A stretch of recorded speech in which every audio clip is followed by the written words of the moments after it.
This story starts in September. I found myself in between jobs. Initially, I thought that it would be fun to take some time out and just to chill.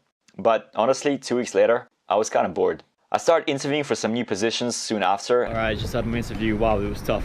It was actually super tough. And we had a lot of discussions about the technicalities of, let's hope I get it. I also booked a very short trip to Nice, France. This was supposed to be a quick 3-day getaway. Nothing fancy.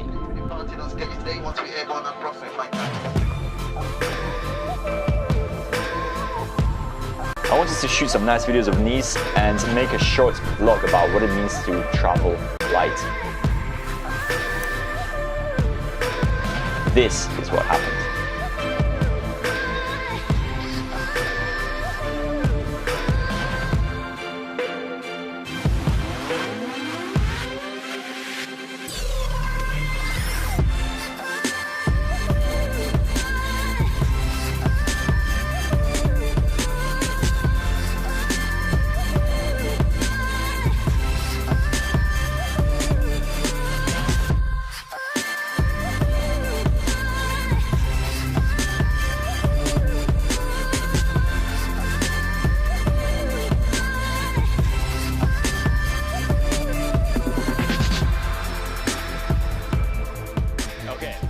Now that I've calmed down a little bit from the view, I want to talk about the traveling light. Now, as you can see, this backpack and this jumper is the only thing that I brought with me.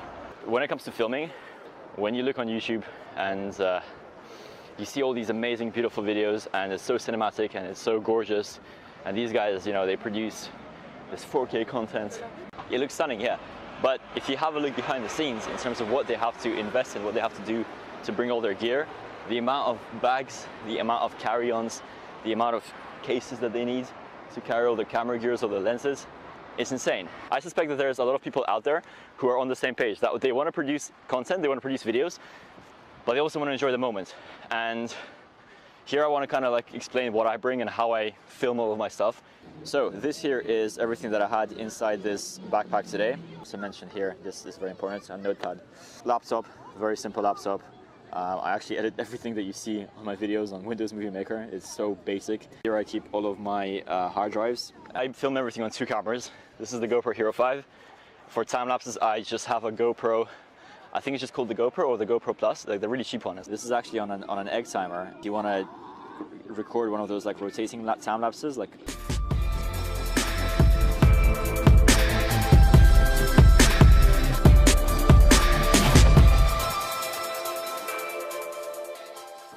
phone, external power. This light saved my ass a bunch of times, especially when you're in a dark hostel in the middle of the night trying to run. Notepad, I would really recommend everyone travel with if something goes wrong.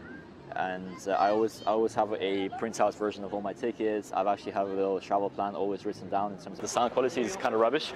So what I've done is actually I pinned here a tiny little dictaphone, and that's just pinned onto my clothes, and I synchronize the audio and the video in post, and you're good to go.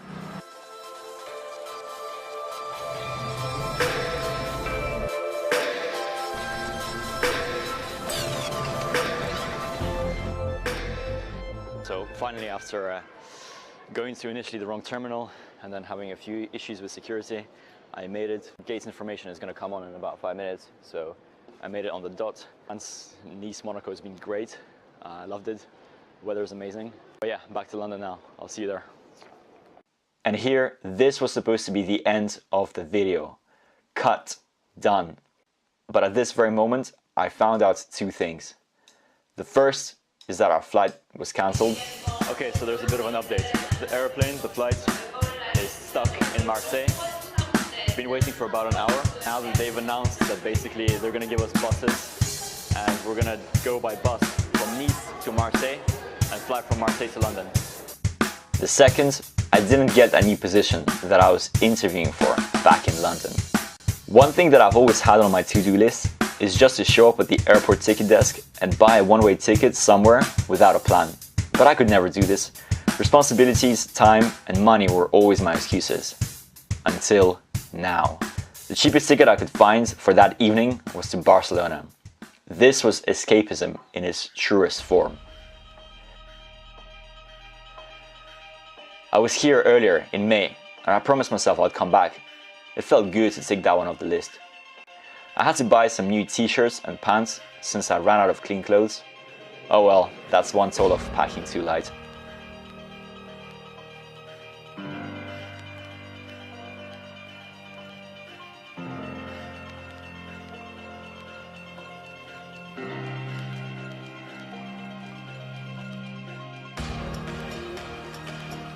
Made some new friends, chilled by the sea. Then we tried to sneak into the W Hotel to take advantage of their bar and their view of the night city. But that didn't work. They didn't allow people with backpacks. Next morning was a flight to Madrid.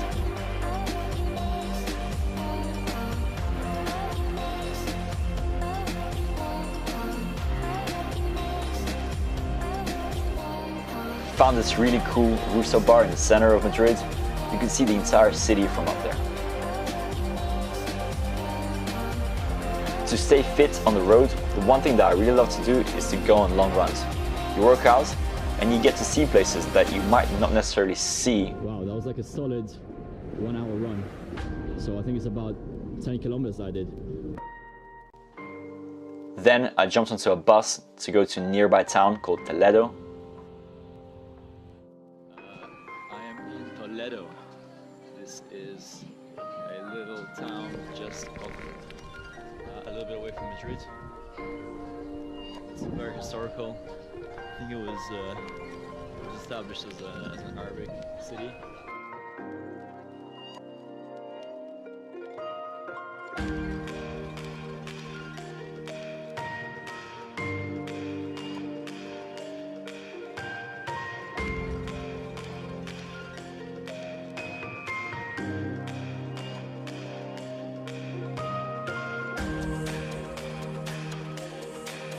Early next morning was my flight out to Porto, Portugal, at sunrise.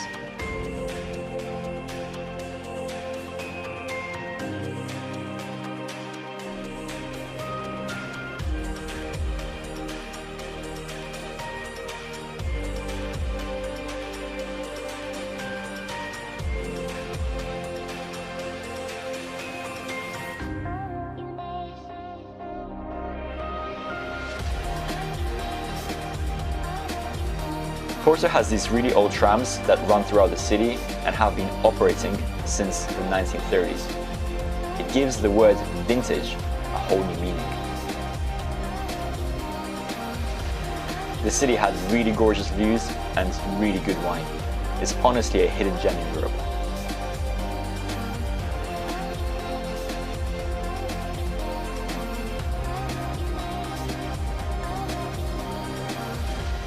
And some huge waves are always battering the coast from the Atlantic.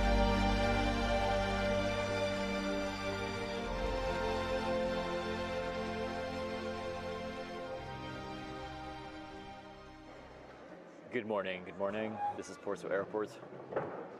And I'm about to, well, supposedly fly to London Stansted. And the flight is delayed. There's a queue of people. Everyone is waiting over there. And you remember what happened the last time flight got delayed.